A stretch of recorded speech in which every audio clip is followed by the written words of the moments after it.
Hi friends, welcome back to the channel.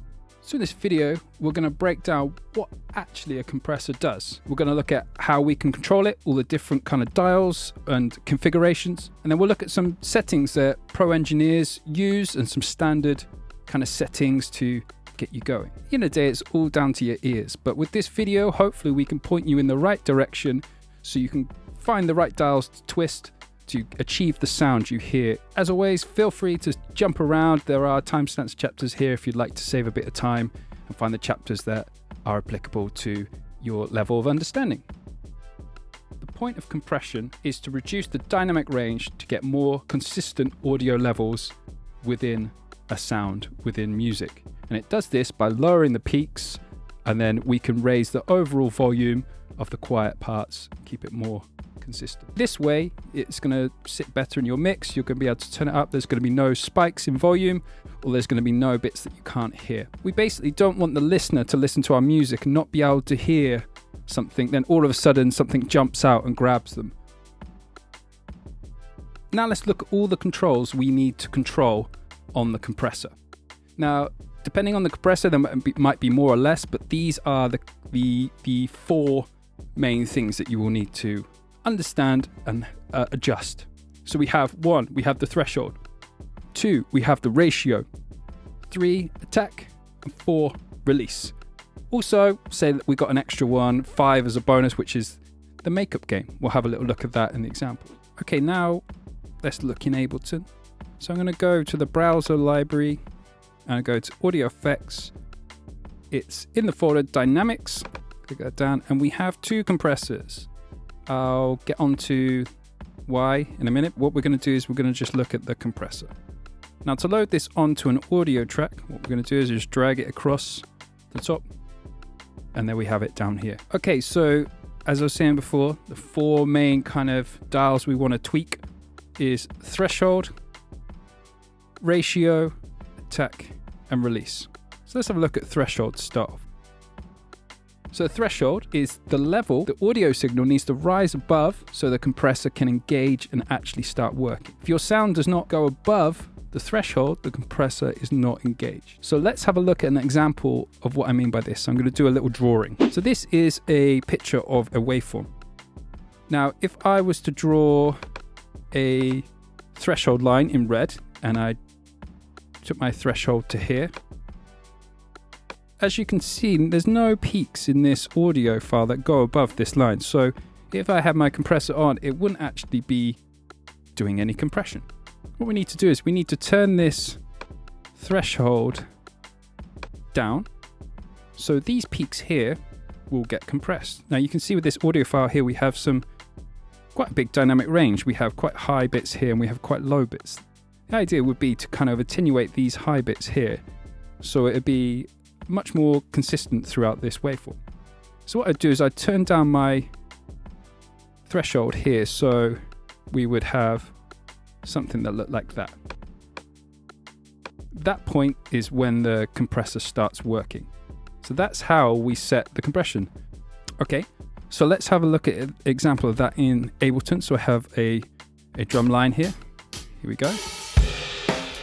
So at the moment there's no compression being applied. We can see here, there's the wave. So what I'm going to do here with the threshold is start turning it down.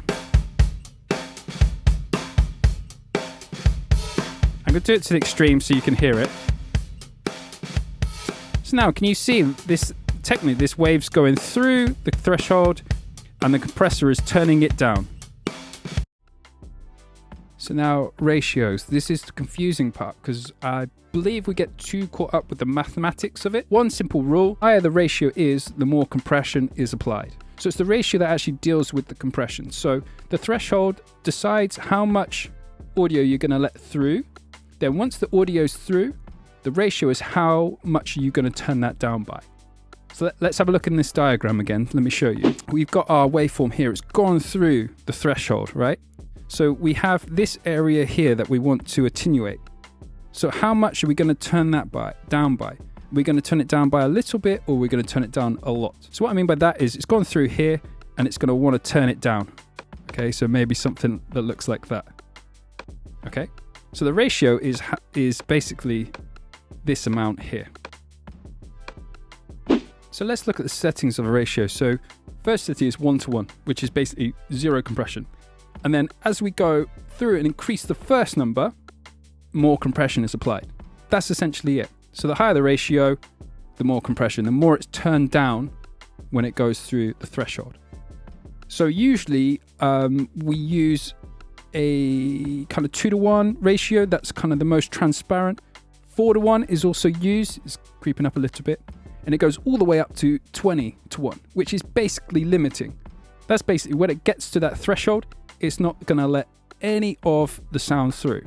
Essentially, all you need to know is the higher the ratio, the more compression that's applied to the peak once it's gone through the threshold.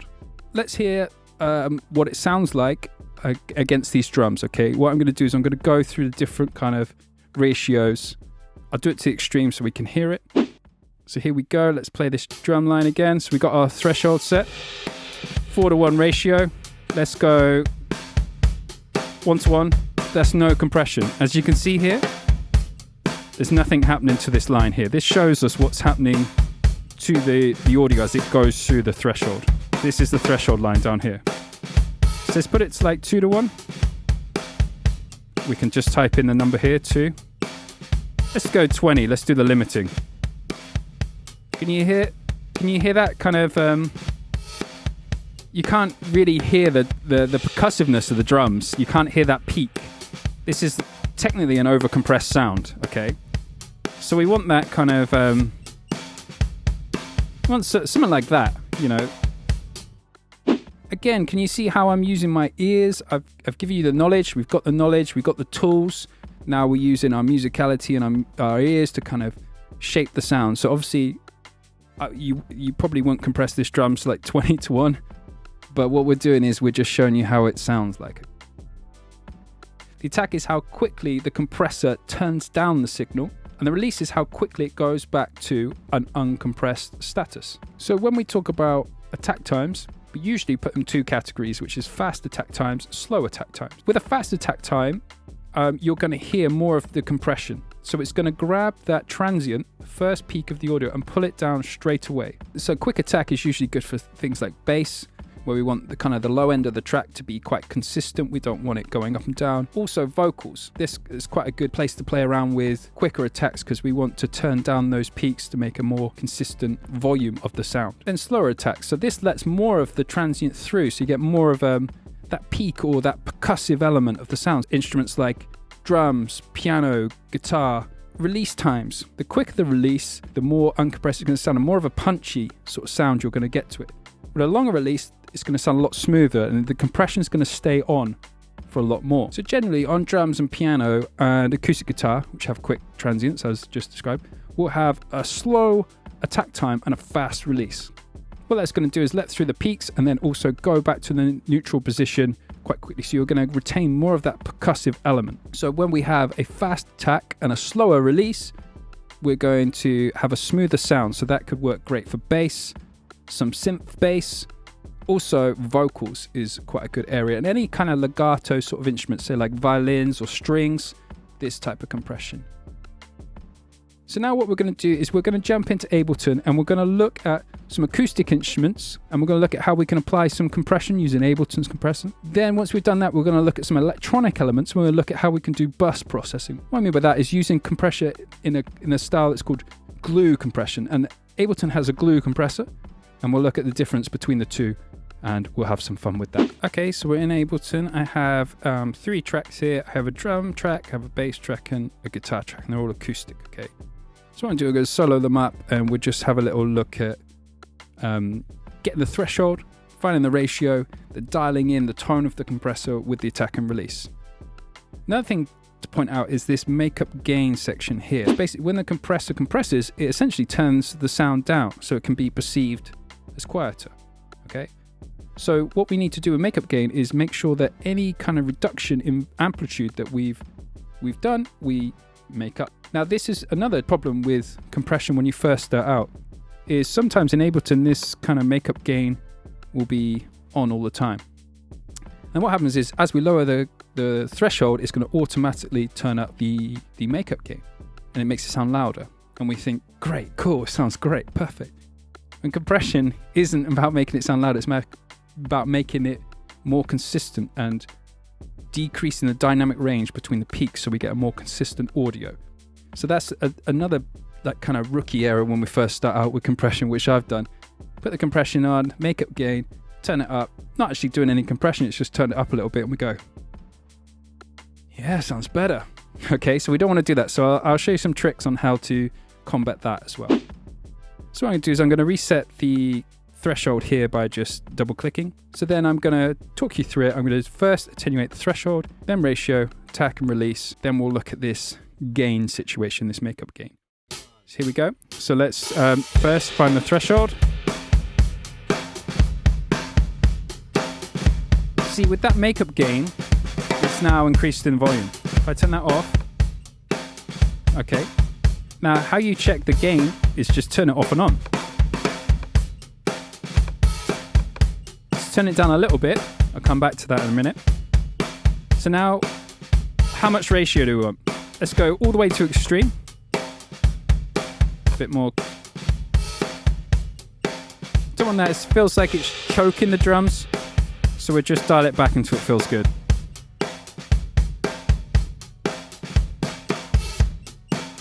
Okay, that feels good. Usually 4-1 on the drums.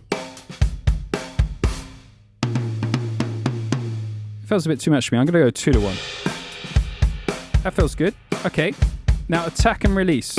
So let's do the attack to the quickest. And again, I'm going to turn up the threshold so we can hear it. Can you hear it kind of chokes it a little bit? We bring that back. It's a lot more transparent and natural, right? Okay. Release. Let's do the release to the longest. Now can you see what happens to the line here? The longer release, because the drums are quite transient, it's not getting a chance to go back to the uncompressed state. So essentially it's staying compressed. So this is what makes it sound smoother and less punchy. That's exactly what we don't want with drums. We want it to sound punchy. So let's go to a quicker release.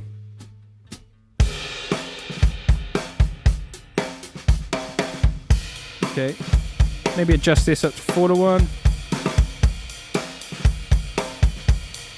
And down here, it shows us how much gain reduction we're doing, how much it's turning the peaks down by. So with this information, what we can do is we can then add that to the gain. So we can make up, so it's turn it down 2, so we can dial in 2 more dB. So let's see what I mean by that. There you go, so if I turn this off, it feels louder. Feels a little bit quieter. So what we can do is go to the output here and just press 2.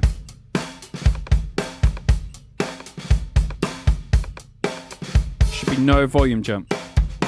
Remember, compression is not making the volume jump, it's actually making it more consistent.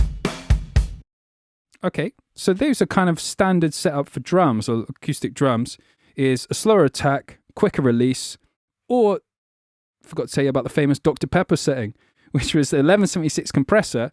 There was an advert which was for Dr. Pepper, and Dr. Pepper and Tire was 10 till 2. So you put the attack to 10 o'clock, and then you put the release to 2 o'clock. So it would look, but it's the other way around on a 1176. So the attack would be, over to 2 o'clock, here. And the release would be at 10 o'clock, which is confusing. So if you ever got an 1176, which is a hardware compressor, it's the other way around. Definitely doesn't help when you're just learning compression. Okay, so that's the Dr. Pepper setting, so let's hear that. Okay, let's back off the threshold a little bit. Sounds good, sounds great. Okay, let's move on to bass now. So here we go, going to put a compressor on the channel. So pull down the threshold. Nice. Ratio 4-1 sounds good. I'm going to put a quicker attack time, slower release. I want a more smoother sound. Turn it off and on to check the volume. So it's turning it down nearly 4 dB in places. So let's go 3 to start off with. 4. Cool, now let's bring the drums in. Bring those drums down a little bit.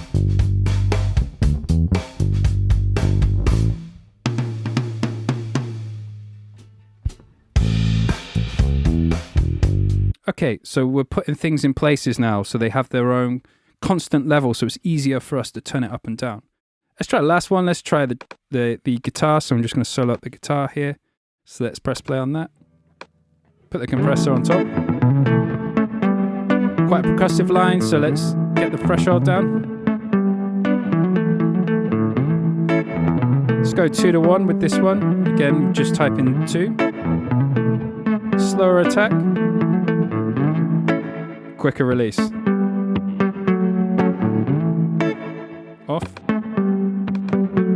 So we're turning down by 1, so let's put 1 up. Cool, so let's bring everything else in.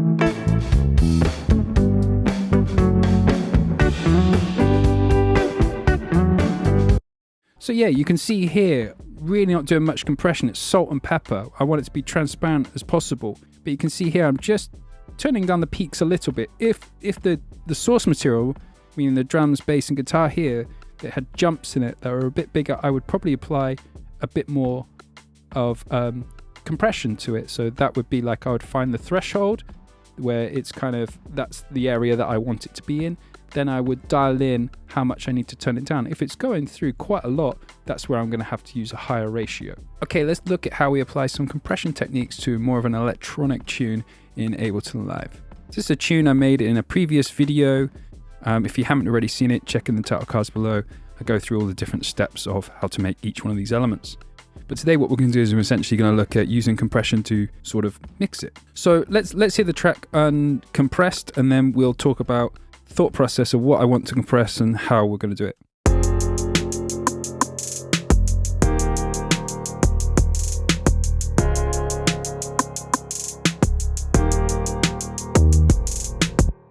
Okay, so what we're going to do is we're going to use compression on a group level. So we're going to group sounds together. We're going to use it as a glue. So it's going to glue things together. Also, we're going to use compression to carve out space for other instruments as well. So let's get in and see how we do that. So first off, we're going to do the drums. So see, I've got a drum kit down here and I've got the 808 here. So let's bring those up together. You can do it by clicking and dragging. I'm then going to group them together by holding shift on one track and highlighting the next one and press Command G. That creates a group. We'll press Command R to rename it. Drums. Okay, now what happens is you see the output of each track is now going to drums. Then drums is going to master. So what we can do is we can apply plugins or audio processing to multiple tracks by putting it into a group. It saves us having to put the same compressor on each track and use our precious CPU. And also it unifies the sounds together because we want this to sound like one drum kit. Okay, so I'm going to go to my browser, Audio Effects, Dynamics, and find the glue compressor this time. So let's go here and drag that across. This emulates an old school SSL G-Bus compressor, which was a compressor that was built into the G series SSL console and had a fabulous sound, and it sounded great for literally gluing songs together, making it feel more unified. So we'll look at that technique today. So as previously discussed, the workflow, we're going to get threshold, then we're going to sort out ratio, then we're going to dial in the tone of the compressor for attack and release. Now, this is going to be very subtle because we don't want to squash it too much. We're going to just do it a little bit. I refer to this as salt and pepper. Just like how you would season food, you don't want to get a handful of salt, boom, handful of pepper, boom. That's going to ruin the taste. We just want a little bit at different stages of the cooking to bring out the flavors. So that's what we're going to do. This is our cooking process. We're going to season these instruments, okay? So I'm going to solo up the drums here by clicking solo, and then engage the compressor.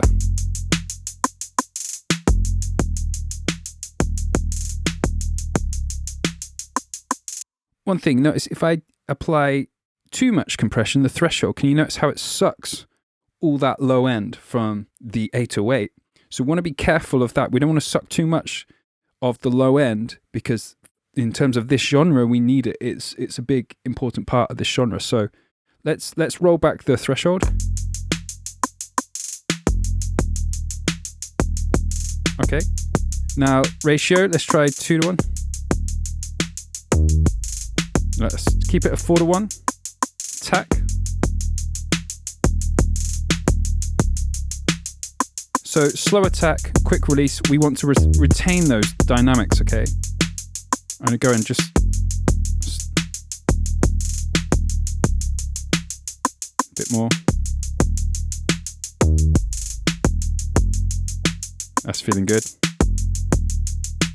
Okay, so now we're gonna apply makeup gain. So how we're gonna do this is we're not just gonna turn it up until it feels good. We're just gonna turn the compressor off and on, okay?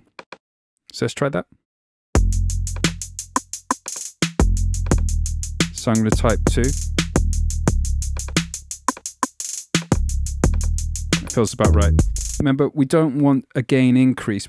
That's not the point of this compression. It's to reduce the peaks. We can apply amplitude afterwards with effects such as saturation and coloration. We don't want to do it at this compression level just yet. So that's done there. So now let's go to the piano. Same thing. Let's Command G. Rename. Piano. Glue compressor. And let's hear this. Let's bring this in.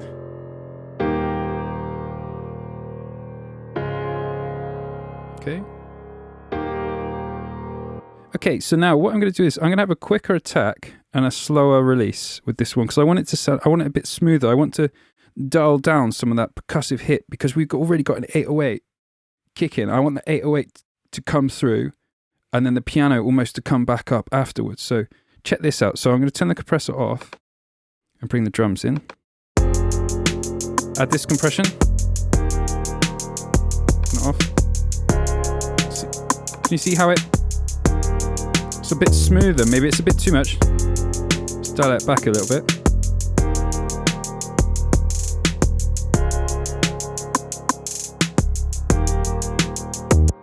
Okay, so you saw how there I used the attack and release to sculpt the sound. I'm kind of turning down that initial transient, the initial attack, to allow the attack of the 808 to come through. So this is where we start falling into like a mixing territory. We're starting to think how tracks interact with each other, okay? So now, last one is let's try that on the master bus. Okay, so I'm going to go glue compressor here. Put that there. Ignore this plug-in for now, don't worry about that. Threshold down. Let's go slow attack, quick release. Just tiny little bit off and on.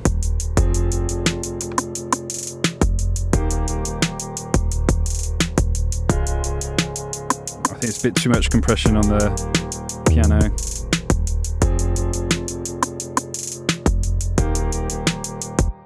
Yeah, feeling loads better. So we're using compression here on a seasoning level. What I mean by that is we think about cooking. We don't put cups of salt in, cups of pepper. We'll dash of it here, dash of it there, and we're thinking about the sum of it all. So as we go through the cooking process, it's going to add up and enhance the flavors. Same here, we're doing it on a group level. We remember in electronic music, we don't necessarily need it on the individual track because a lot of times, especially with MIDI instruments here, they're going to be controlling samples that are going to be at a constant velocity. So we don't need to even out the peaks. We only really need it on an individual instrument level if we wanted to shape the tone of it. So like what we were doing on the piano there. The process we've used here is to unify the sounds and group them together. So we mold them into their own little spheres so we can move them around within the stereo image and it helps us with mixing and summing the audio together, controlling those peaks. Okay guys, we made it. I hope this simplified compression, I hope you understand it a bit better now. But there are some resources where you can research this and gain a further knowledge. So first one is a wicked website here called SoundGym. And this is an interactive website for training your ears for EQ, compression, everything like that. So I really recommend signing up to that. I think you get a free trial. Don't worry, this channel's not sponsored by it or anything. It's just a great kind of little tool to get practicing your ears, okay? Also, some books. So we have the Recording Engineer's handbook, 4th edition. This is like the Bible to kind of most people when they're studying audio engineering. Great. There's lots of real world applications for mic techniques, also compression techniques about compressors. It's really good. And also, Your Mix Sucks. This is quite a good, it's a really good book actually. It's getting into the more mixing applications of compression and EQ. So I hope you found this video interesting. If you did, don't forget to do the usual, like and subscribe. We're going to be doing a series of videos like this covering the sound fundamentals. We're going to be looking at compression, EQ, reverb and delay. So I've been Craig. Hopefully this has simplified compression. Hopefully see you again on the channel sometime soon. Bye for now.